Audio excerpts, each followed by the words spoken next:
الطفل ده رغم صغر سنه لكن كان بيشتغل ومتحمل مسؤولية.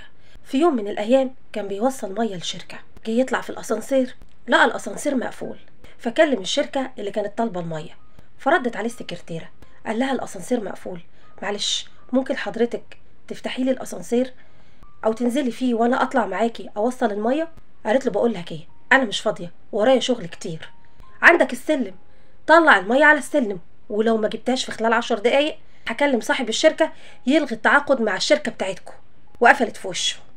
هنا الولد الصغير مش عارف يعمل ايه، بس مضطر، اخد اول ازازة وبقى يطلعها لغاية لما وصل للدور ال16 وكمان نزل منه علشان يطلع الازازة التانية.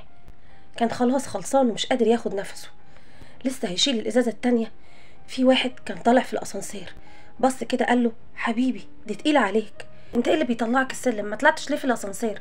فحكى له اللي حصل وقال له ان المشرفة قالت له انها مش فاضية. قال له ازاي الكلام ده؟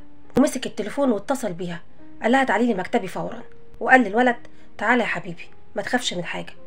فالولد راح معاه. اول ما دخلوا المكتب اداله مية علشان يشرب، وبعد الولد ما هدي وارتاح قال له قول لي يا حبيبي انت عندك كام سنة؟ قال له عندي 9 سنين. قال له معقولة؟ ازاي انت بتشتغل وانت في السن ده؟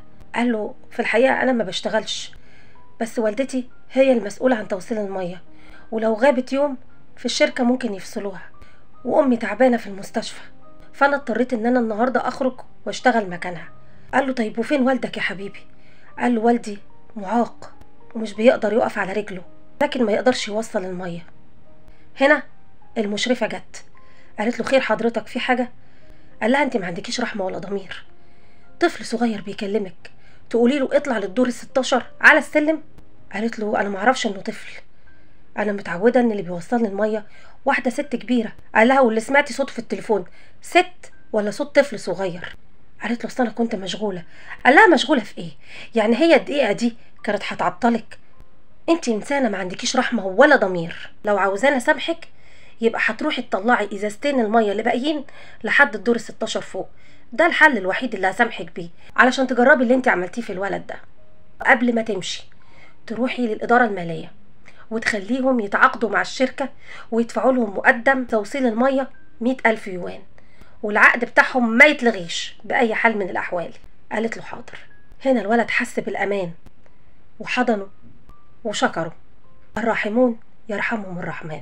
لو عجبك الفيديو اكتب الحمد لله في التعليقات، وما تنساش تصلي على النبي.